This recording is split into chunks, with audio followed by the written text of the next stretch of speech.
আসসালামু আলাইকুম বন্ধুরা। আবারও বাংলাদেশ মহিলা বিষয়ক অধিদপ্তর একটা বিশাল নিয়োগ প্রকাশ করেছে, যেখানে তুমি হচ্ছে যে অষ্টম পাস থেকে শুরু করে এবং এইচএসসি পাস পর্যন্ত তুমি আবেদন করতে পারবে। এটি একটি ফুল সরকারি চাকরি এবং মোটামুটি ভালো পদ রয়েছে। তাহলে চলো আমরা দেখে দিচ্ছি কোন কোন পদ রয়েছে, কিভাবে অ্যাপ্লাই করবো, কবে থেকে আবেদন শুরু হবে। আর ভিডিওটা সেভ করে দাও এবং হচ্ছে যে চ্যানেলটা সাবস্ক্রাইব করে রাখো, ঠিক আছে? সো দেখতে পাচ্ছ যে উপরে মহিলা বিষয়ক মন্ত্রণালয়, ঠিক আছে? সো এটা আমরা পেজটা জুম করি তাহলে দেখতে পাবো। এখানে দেখো মহিলা বিষয়ক অধিদপ্তর, স্কাটন গার্ডেন রোড, ঢাকা। নিয়োগ বিজ্ঞপ্তি। মহিলা বিষয়ক অধিদপ্তরের রাজস্ব খাতভুক্ত নিম্নবর্ণিত পদসমূহ সরাসরি সম্পূর্ণ অস্থায়ী ভিত্তিতে জনবল নিয়োগের লক্ষ্যে পদের পার্শ্ববর্ণিত শর্তে প্রকৃত বাংলাদেশী নাগরিকদের নিকট হতে অনলাইনে এই ওয়েবসাইট থেকে আবেদন করার আহ্বান করা যাচ্ছে। এক নম্বর যে পদ সেটা হচ্ছে সাবলিপিকার কাম কম্পিউটার অপারেটর। এটা 13তম গ্রেডে, বেতন পাবা 11,000 থেকে 26,590 টাকা পর্যন্ত। পদের সংখ্যা হচ্ছে 2টি। শিক্ষাগত যোগ্যতা: ন্যূনতম উচ্চ মাধ্যমিক সার্টিফিকেট পরীক্ষায় পাস সহ ইংরেজিতে প্রতি মিনিটে 80 শব্দ এবং বাংলায় 60 লিপি গ্রহণ এবং 30 শব্দ টাইপ করার এবং বাংলায় 50-60 লিপি গ্রহণ এবং 25 শব্দ টাইপ লিপি গতি থাকতে হবে। ওকে, আশা করি বুঝতে পেরেছ। তারপরে ট্রেড ইনস্ট্রাক্টর জেলা, 13তম গ্রেডে বেতন পাবা 11,000 থেকে 26,590 টাকা পর্যন্ত তোমরা বেতন পাবা। পদ রয়েছে 97টি, দর্জি বিজ্ঞান 53টি, বুক বোটিক 22টি, নকশিকাতা 22টি, ঠিক আছে? সো ভালো একটা পদ রয়েছে।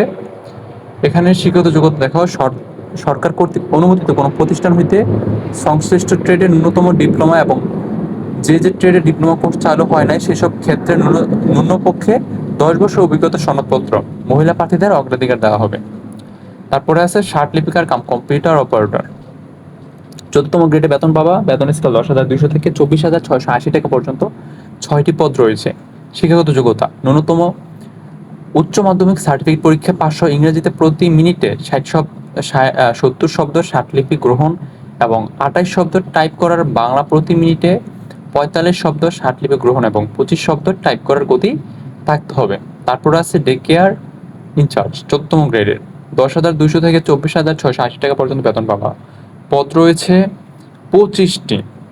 কোন স্বীকৃতি প্রাপ্ত বোর্ড হইতে এইচএসসি পাস অথবা এসএসসি পাস এবং শিশু যত্ন কর্মসূচি এবং নার্সিং এ অভিজ্ঞতা সম্পন্ন প্রার্থীদের বাংলাদেশের সকল বাহিনীর ও চাকরির বাহিনীর যে কোনো পদের প্রাইভেট সাজেশন নিতে যোগাযোগ করুন হোয়াটসঅ্যাপ নম্বরে। অগ্রাধিকার দেওয়া হবে।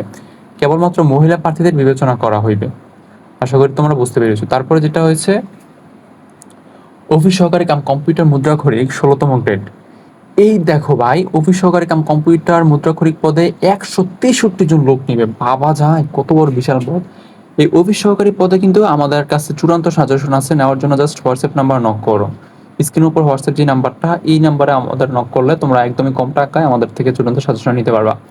এখানে যোগ্যতা দেখো, ন্যূনতম উচ্চতম মাধ্যমিক সার্টিফিকেট পরীক্ষা উত্তীর্ণ এবং প্রতি মিনিটে ইংরেজি 28 শব্দ, বাংলায় 20 শব্দ টাইপ করার গতি থাকতে হবে। অফিস সহকারী কাম কম্পিউটার পদে কারা কারা আবেদন করতেছো একটু জানাও আমাকে।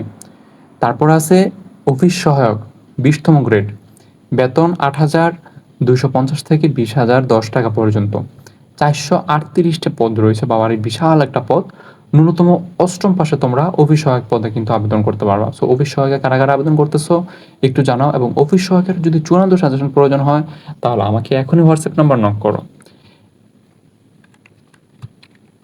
আচ্ছা, এখন আমরা আবেদনের যোগ্যতাগুলো দেখব, যে কি আবেদন যোগ্যতাগুলো, বয়স কত থেকে পর্যন্ত, কত তারিখ পর্যন্ত।